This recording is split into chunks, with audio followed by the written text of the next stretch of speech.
Hello. Thank you for coming to our Group 2 project for MBA 617. We're going to be talking about balanced scorecards today. And as you can see, these are the 6 group members that have worked tirelessly to bring this to us today. So the first thing we'd like you to do is stop. If you could just please pause this video. There is a pre-survey that is attached to the comment section on the course site through the vendor Survey Monkey, and it'll give us a better idea of what you know before you even get started. So our objectives today are we are going to define what is the balanced scorecard theory. That's going to be my job for the first part of this presentation. The next part, we're going to be talking about the different kinds of evidence for the theory and external resources.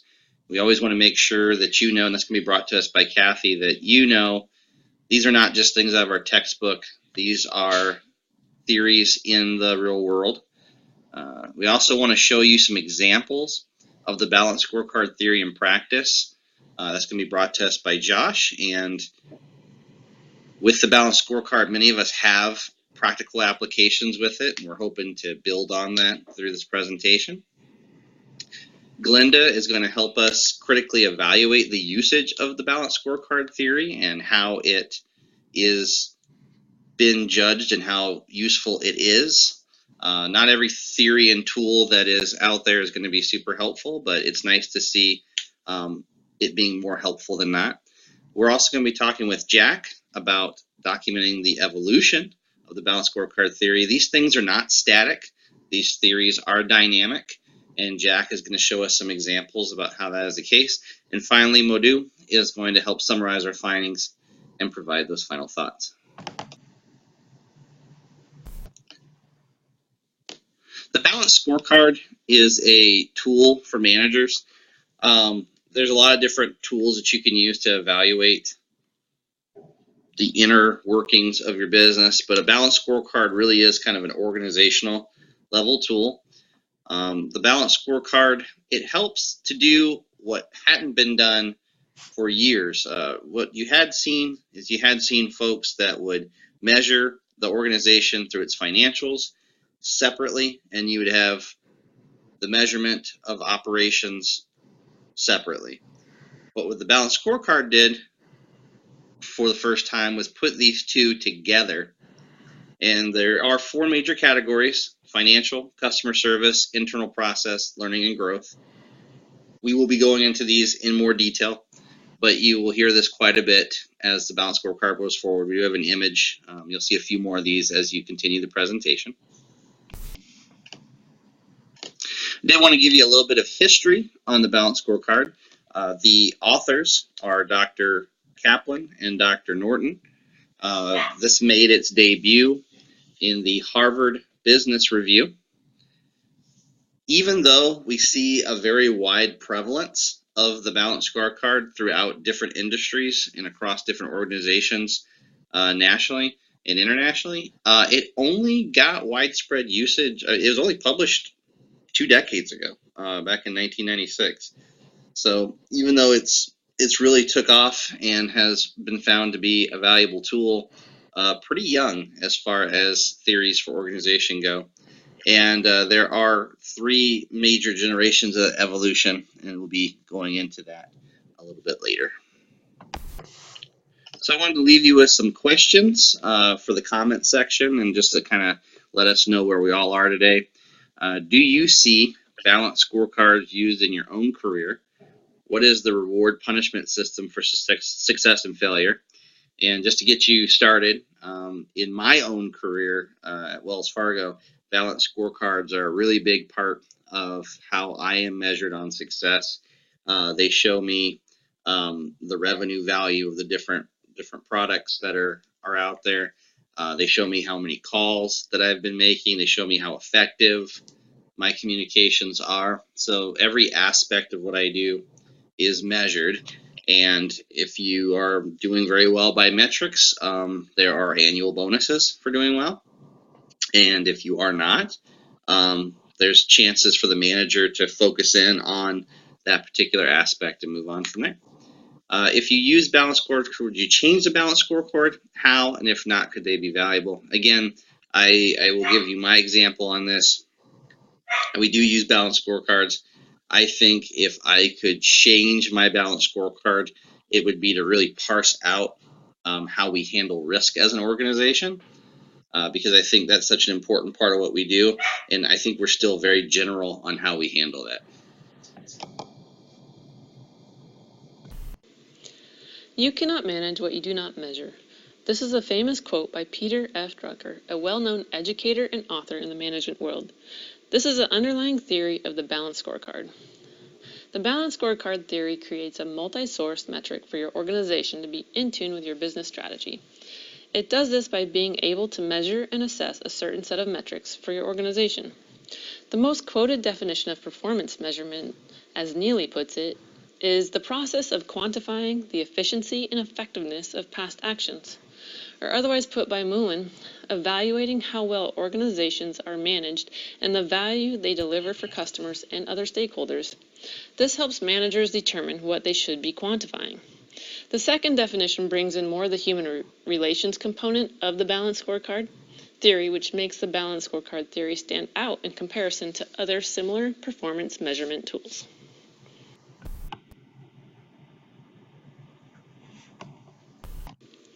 The goal of measuring performance is to improve, and improving in each of the 4 areas of the balanced scorecard will in turn enhance your bottom line and help you meet your vision and mission with ease. If you are satisfied with last year's performance, then make no changes. This will equate to a similar performance this year. As we learned from Joe, the balanced scorecard theory is a very useful tool to establish where an organization stands using more than just a single unit of financial metric of measure.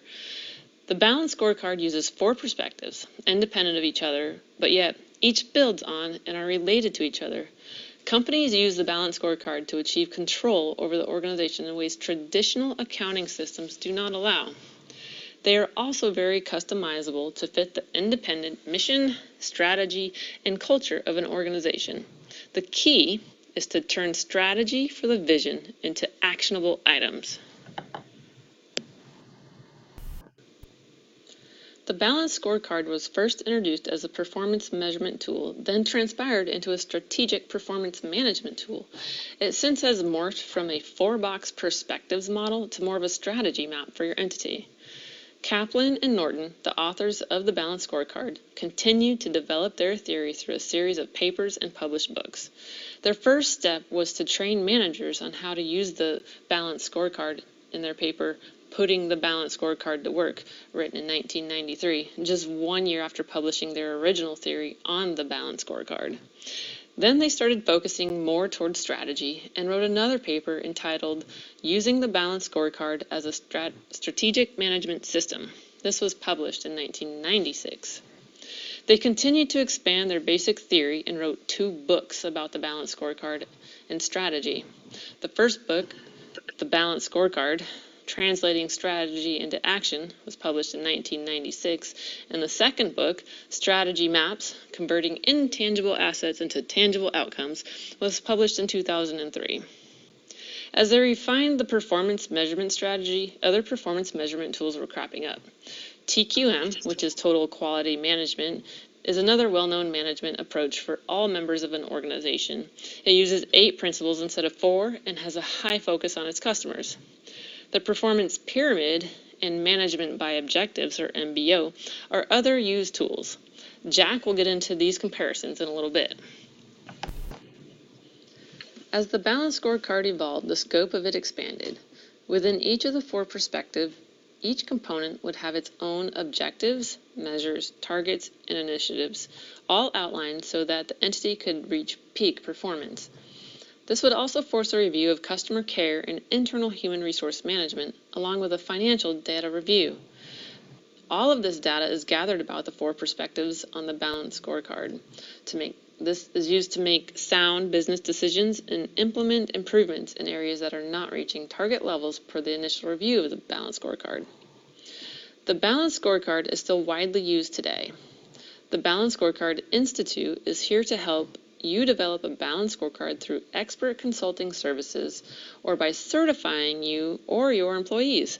They help you figure out what you are really trying to accomplish, measure the right things, and align prioritized actions with desired results.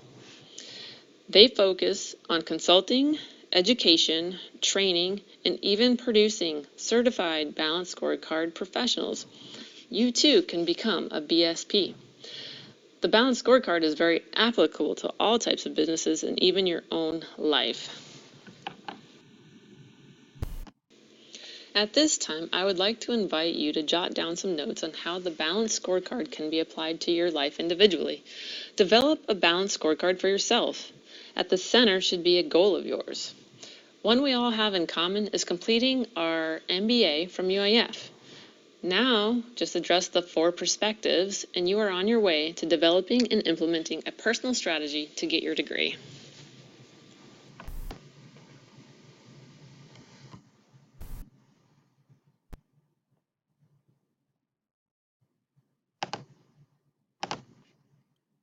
My name is Josh, and my goal is to provide all of you with real examples of organizations that have utilized a balanced scorecard strategy within their industry. Earlier in the presentation, Joseph and Kathy have introduced and clarified the theory of the balanced scorecard concept. Just to recap, the balanced scorecard is simply a tool used for describing, implementing, and managing strategy at all levels of the organization. The balanced scorecard assists organizations in developing a better performance measurement system than one solely dependent on financial measures. As I began researching both the historic and recent applications of the balanced scorecard, I quickly realized that this concept is not specific to any certain type of business or organization. Matter of fact, the theory can be utilized in almost any style of management system that has a vision.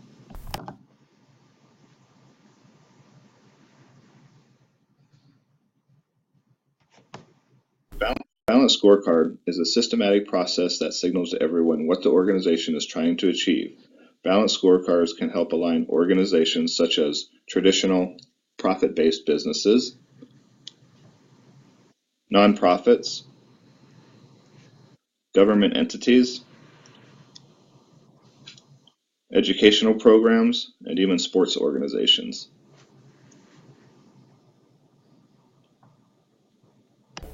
That I would like to illustrate is how the balanced scorecard can be utilized in organizations of higher learning. Similar to other organizations, universities are increasingly under pressure to provide external stakeholders such as communities, alumni, and prospective students with performance indicators that reflect the overall value and excellence of the institution. Most universities have visions and mission statements along with key performance indicators, KPIs. However, often the KPIs are common indicators that lack guidance toward continual improvement. While implementation of the balanced scorecard cannot guarantee a formula for accurate decision-making, it does provide higher education with an integrated perspective on goals, targets, and measures of progress.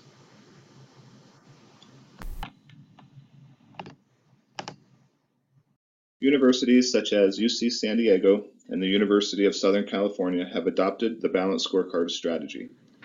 UC San Diego's senior management launched a balanced scorecard planning and performance monitoring system for 30 institutional functions. The balanced scorecard process provides UC San Diego with a roadmap which indicates where it should focus its energies, priorities, and resources in providing administrative services for the university. During difficult budgetary times, this approach is indispensable. While some may have viewed an approach such as the balanced scorecard as optional in the past, many will find it key to survival in this era of shrinking funds.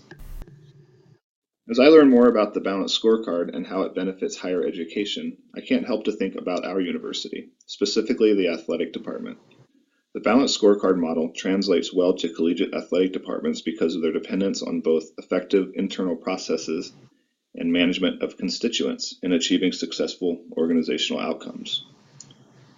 Of course, the primary differentiator is that the success of collegiate athletics department is almost never measured by financial performance, but rather the achievement of the results on the actual field of play.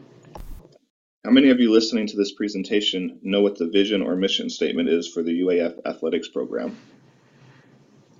Keith Champagne, Vice Chancellor for Student Affairs and Athletics, presented UAF's 5-year goals as it pertains to the athletic program.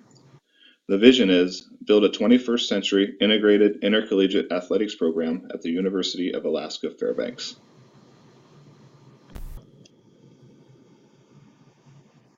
Many of the goals illustrated in the athletic department's 5-year plan touch on the 4 major perspectives of the balanced scorecard theory. Again, to recap, the 4 major perspectives are financial, customer, internal processes, and learning and growth. Now let's apply the 5-year goals that our university athletics team established to see how they may fit using the balanced scorecard concept. First is financial. Create a new model for UAF athletics fundraising to generate the funds necessary to accomplish our strategic goals and align resources to achieve financial stability. Develop a new financial model for UAF athletics. Second are the customers. Improve community engagement, outreach, and marketing to better connect with the Fairbanks and surrounding communities to improve campus connections and partnerships. Activate Nanook Nation through strategic partnerships with all stakeholders. Internal processes. Lead the nation in holistic student athletic development that is measured by graduation, academic achievement, student athletic wellness, and post-graduation success. Comply with, strictly adhere to, and abide by all NCAA and conference regulations, rules, and policies in an excellent manner. And finally is learning and growth. Invest in the facilities and infrastructure necessary to compete at the highest levels. Provide coaches with greater access to UAF central administration in order to help them become citizens of the university.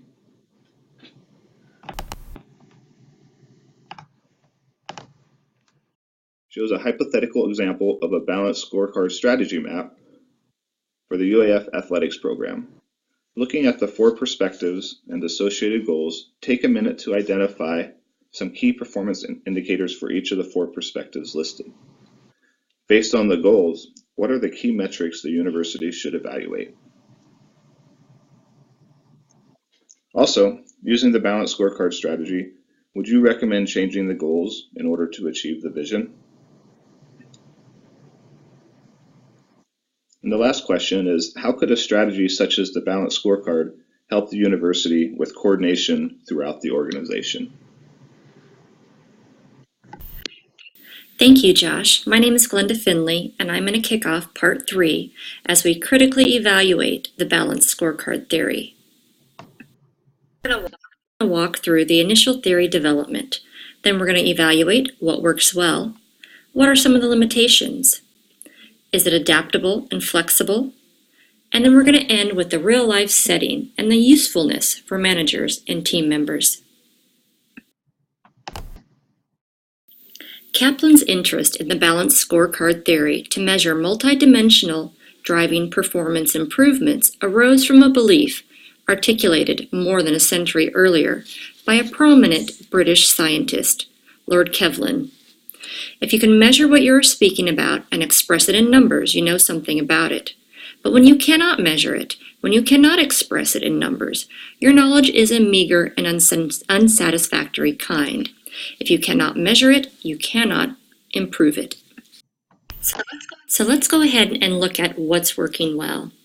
Well, first off, the balanced scorecard theory provides a framework that connects the vision and strategy and then aligns it to measurable performance indicators.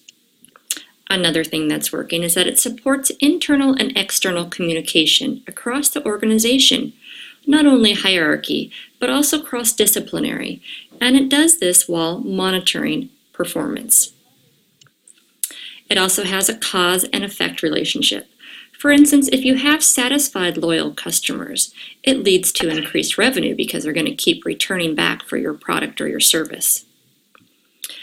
And also, it's critical for the competitiveness in the market. It can help with cost advantage, competitive advantage. Perhaps they can deliver the same benefit as a competitor, but at a lower cost.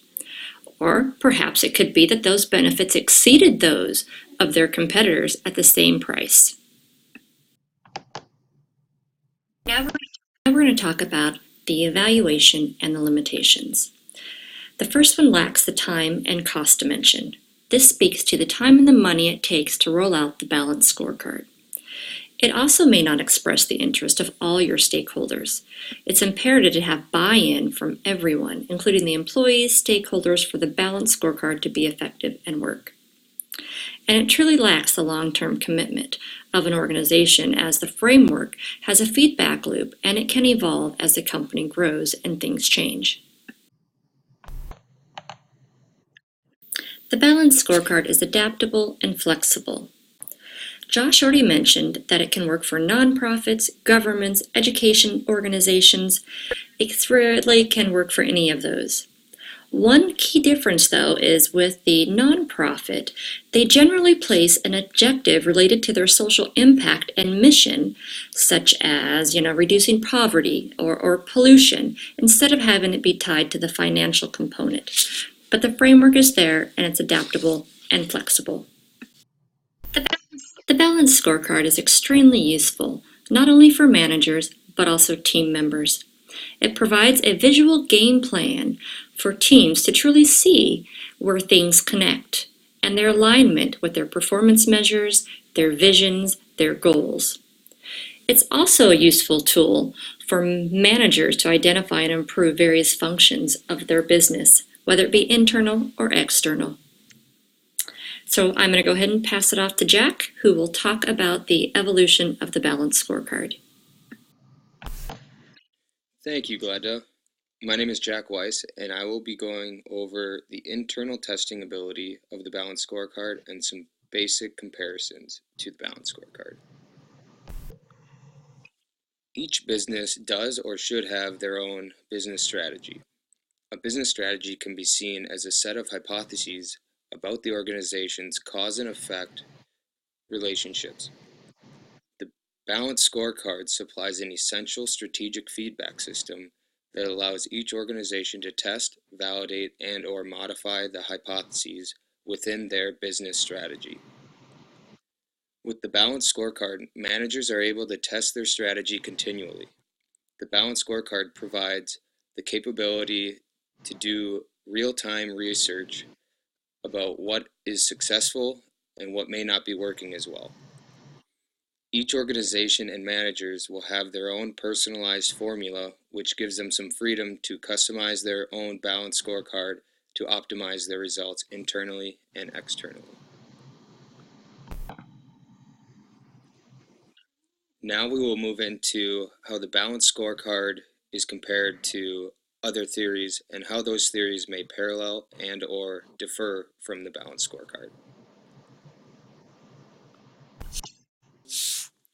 First, let's take a look at the balanced scorecard versus total quality management. Total quality management is a management approach to long-term success through customer satisfaction. TQM uses more of a customer-focused organization that involves all employees in an attempt for continuous improvement. TQM and the balanced scorecard are fairly similar as far as their basic principles are concerned, but the major difference is each theory's emphasis of the use of each tool. The business scorecard emphasizes more on the financials of the company, such as long-term goals, profitability, and revenue enrichment, whereas total quality management has more of an emphasis on its customers and employee involvement and empowerment.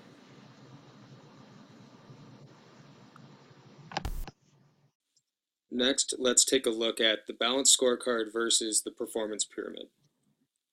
The performance pyramid is a strategy that focuses on a hierarchy of financial and non-financial performance measures. The performance pyramid and the balanced scorecard both utilize strategy maps to show the relationships between the aspects of performance. Though the balanced scorecard has been seen to be much more clear and effective when analyzing these strategy maps. This means that the management and the company employees are able to see a logical cause and effect relationship towards the organization strategy objectives when using the balanced scorecard. And finally, let's take a look at The balanced scorecard versus management by objectives, or MBO. Management by objectives uses the idea that each individual's effort must be put together to reach one common goal set by the organization. These efforts all fit together to reduce gaps and duplication of efforts. Management by objectives has an emphasis on each member doing their job, as well as employee motivation and communication from management to subordinates. Management by objectives and the balanced scorecard differ because each of these theories has their own emphasis. Management by objectives is the employees, and the balanced scorecard is a larger scale picture of the organization. The balanced scorecard does promote communication and the employees, but within the management by objectives, that is its focus. Management by objectives also uses 8 areas of business versus the 4 areas of the balanced scorecard. This makes the management by objectives a bit more complex as well. Hello everyone, my name is Modu. I am going to be discussing the summary of the balanced scorecard. So before we dive right into the summary, I just wanted to do a quick recap on the key features of the balanced scorecard. So the balanced scorecard uses a stepwise approach, which means it focuses on the bigger picture. It also explores the vision and the mission of the business. The balanced scorecard identifies key performance indicators from 4 different perspectives, which include the financial portion, customer service, internal process, and the organization capacity, which is the learning and the growth portion. The balanced scorecard also emphasizes on importance of financial and non-financial measures, meaning it involves everyone to the business, not just financial stakeholders. KPI examples. In regards to the financial portion, the return of investment is evaluated and also the operating profit margins. In regards to customers, level of returns is evaluated, which means product defects or customers' dissatisfaction, and also service ratings is evaluated, which is online surveys and customers' reviews. In regards to the internal process, the new product lead time, which evaluates how quick a product can get to the market, and also unit cost. In regards to the organization capacity, KPIs such as employee retention, especially employees that are involved in the product development and innovation, and also flow of new business ideas. In summary of the balanced scorecard, the benefit of using the balanced scorecard approach is to obtain a more accurate picture of performance. This does not equal success of the company. Another benefit is organizations can link metrics in different perspectives. For example, employee morale has an impact on customer satisfaction. Customer satisfaction may have an impact on sales revenue. And in regards to the business process, product defects may affect gross margin, which is a financial metric. Therefore, one metric can be used to increase performance in other metrics. In regards to corrections and concerns, these can be addressed at the cost side, where we will be answering questions. You guys have a good day, and thank you for watching Good Tools presentation. And these are my references.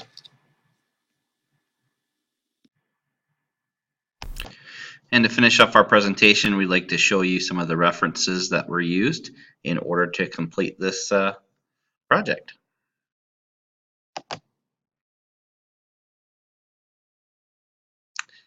We want to thank everybody for watching our presentation. We hope that you learned a lot about balanced scorecards, and please address some of the questions here in the presentation, and we will be monitoring this account to answer your questions over the next week.